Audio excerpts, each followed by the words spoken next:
اچھا، عفان کی جو کچھ آخری آپ کے ساتھ باتیں ہوئی، ہمارے ہیروز آپ سے کچھ شیئر کرتے ہوں اپنے ملک کے حوالے سے، جو ان کے اندر درد تھا، اس حوالے سے جو آخری باتیں ہوئی ہمارے ہیرو کی، اگر وہ شیئر کرنا چاہیں تو کیا باتیں ہوئی؟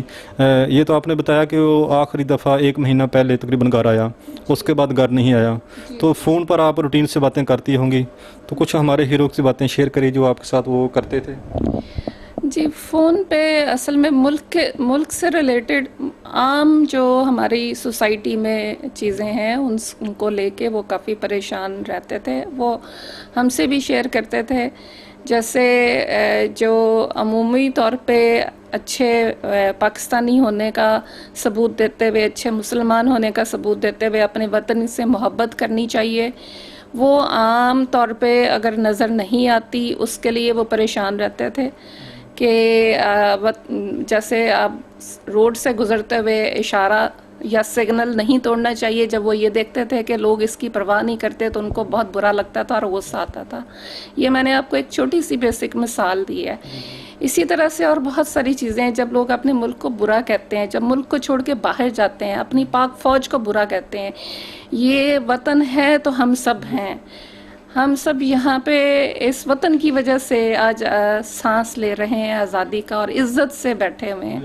تو یہی باتیں ان کو بھی پریشان کرتی تھیں، لیکن ان کا پکا ایمان تھا کہ ہم اپنی ڈیوٹی ادا کر رہے ہیں اور انشاءاللہ تعالی اللہ تعالیٰ پاکستان کی حفاظت کرے گا۔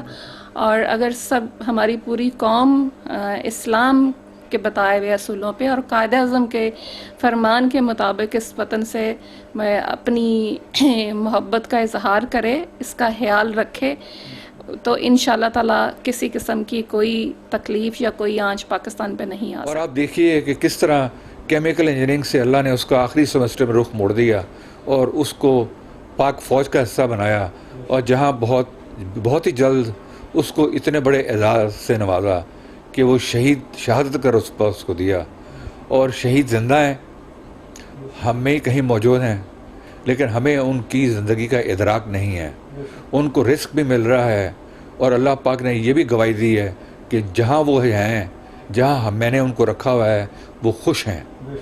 تو اس سے بڑا اعزاز تو میرا خیال ہے دنیاوی یا روحانی کو ہو ہی نہیں سکتا۔ نبی اور پیغمبروں کے بعد یہ درجہ آتا ہے، اور اس کو بشری تقاضوں کے تحت برداشت کرنا بہت مشکل ہے۔ جگر کٹ جاتا ہے، دل پھٹ جاتا ہے، دماغ پھٹ جاتا ہے، اور انسان اپنے ہوش و حواس کھو بیٹھتا ہے، لیکن ہمارے ہاتھ اور ہماری نگاہیں جب اس اعزاز کی طرف جاتی ہیں تو آپ اللہ تعالیٰ کی ذات جو ہے وہ صبر بھی دیتی ہے، وہ استقامت بھی دیتی ہے، اور وہ ہمیں تھام بھی لیتی ہے۔ تو میری تو پوری قوم سے التجا ہے کہ جب بھی کسی شہید کا سنیں تو جائیں ضرور، اور اس کی زندگی کے بارے میں معلومات ضرور حاصل کریں، اور آپ کو سنہری باتیں، سنہری قول، سنہری اقوال ایسے مل جائیں گے کہ آپ کی جو ہے وہ زندگی میں بہت بڑی تبدیلی کا باعث بنیں گے۔ کیونکہ یہ اتنی ننھی سی عمر میں آپ دیکھیے کہ علامہ اقبال کا شجاعی ہونا، مولانا رومی کا شجاعی ہونا، اور قرآن میں غوطہ زن ہونا، اور ایسی زیرک باتیں کرنا، اور ایسی فلسفیانہ باتیں کرنا جو شاید لوگ آخری عمر پہنچ کے بھی نہیں کرتے۔ تو یہ تھا، اور شہادت کا جذبہ اس میں کوٹ کے بھرا ہوا تھا۔ میں جانتا ہوں جب بھی وہ کسی شہید کا سنتا تھا تو اس پہ افسوس کرتا تھا کہ ابو وہ بازی لے گیا۔ اگر اس کی ڈائری میں آپ کو بھی دکھاؤں گا، اس نے ایک ڈائری بھی لکھی جو ابھی مجھ تک نہیں پہنچی، وہ روز نامچہ لکھتا تھا، اس میں بھی ان خیالات کا اظہار اس نے جگہ جگہ کیا ہے۔ تو میں آپ سے اپیل کروں گا، اپنی قوم سے اپیل کروں گا کہ بھائی اور میری بہنیں اور مائیں اور میری بیٹیاں جو ہیں، اور نوجوان خاص طور پہ آج کل جو ہیں، وہ ان کو توجہ دیں، اور ان کی اگر خدمت میں کوئی چیز کو نذرانہ پیش کرنا چاہتے ہیں تو اس کا بھی ایک طریقہ ہے زندہ قوموں کا۔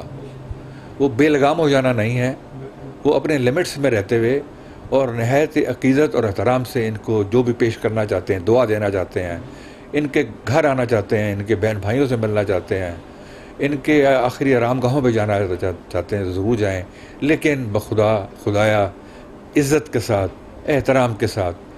عفان شہید جب دیکھتا تھا کہ کوئی ٹریفک کے رولز توڑ رہا ہے یا کوئی غلط بات کر رہا ہے یا کوئی سچ نہیں بول رہا تو وہ تڑپ جاتا تھا اور وہ وہیں روک دیتا تھا.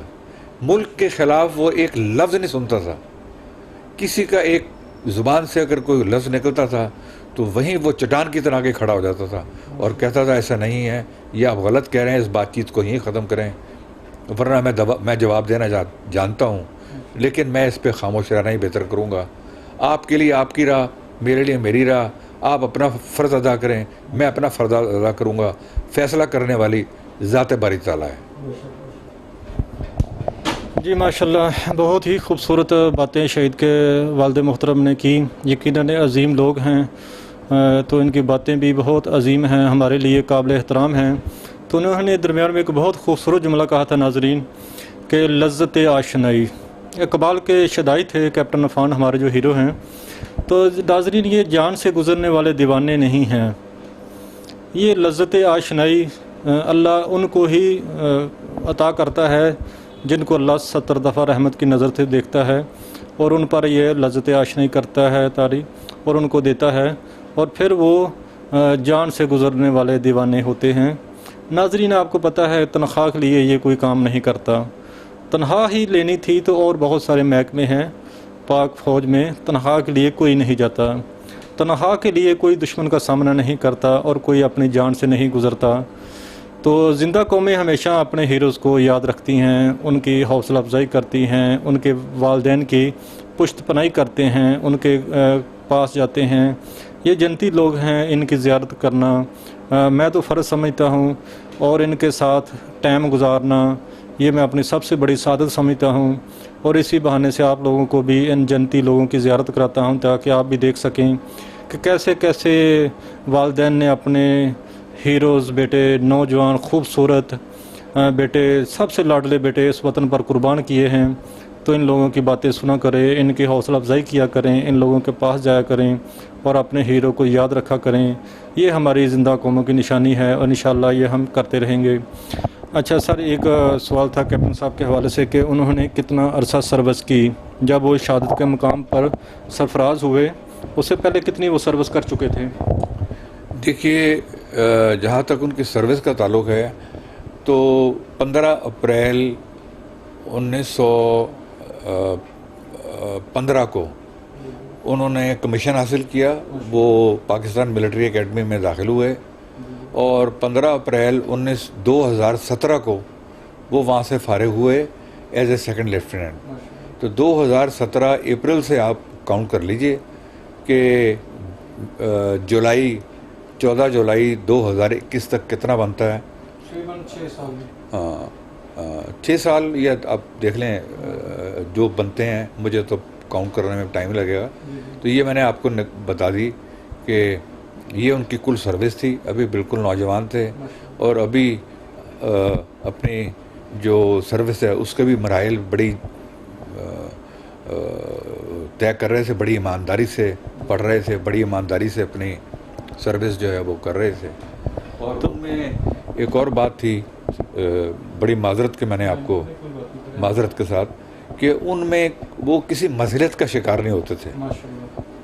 وہ کبھی انہوں نے یہ نہیں کہا کہ اس کام میں یہ مصلحت ہے، اس کام میں یہ مصلحت ہے.